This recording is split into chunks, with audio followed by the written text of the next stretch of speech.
à la région.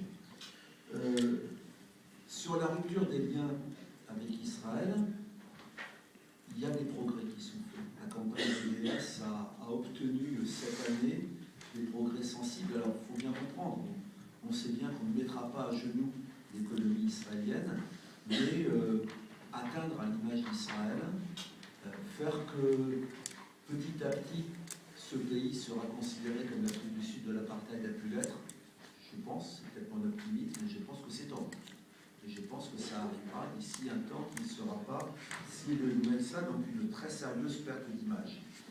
Sur la question du lobbying européen, je pense, on a l'UJFP fait partie de EGGP, c'est European Jews for Justice, donc les Juifs européens pour une paix juste. C'est un réseau d'associations juives en Europe qui sont semblables un peu même avec des différences au nôtre. Bon, notre réseau est un petit peu en crise en ce moment, mais en tout cas, il y a une coordination des actions qui sont faites sur toute une série de pays européens pour les droits des Palestiniens et pour une paix fondée sur le droit international.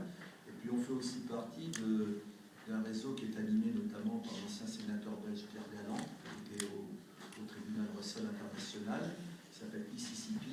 Et donc là aussi, c'est des actions de lobbying auprès de l'Europe. Alors, le Parlement n'a pas énormément de pouvoir.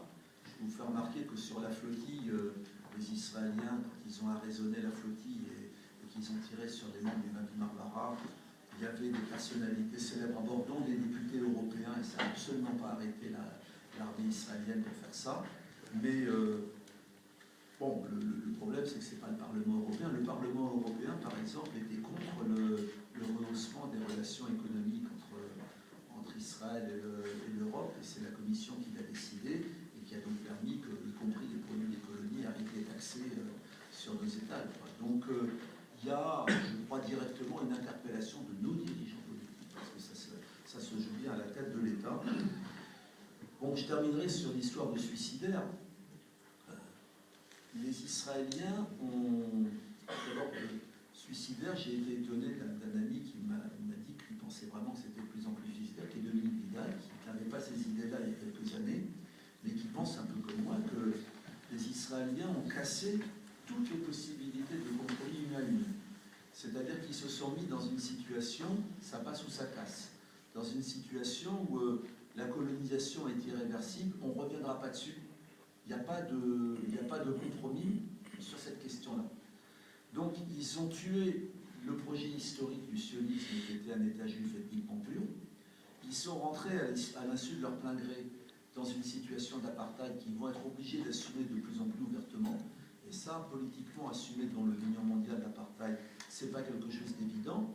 Après, aujourd'hui, qu'est-ce qui fait la puissance d'Israël? Le fait qu'ils ont une alliance privilégiée avec les États-Unis et que les États-Unis sont la plus grande puissance militaire du monde.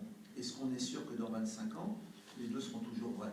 Est-ce que les intérêts de la direction américaine coïncideront toujours avec ceux de la direction israélienne?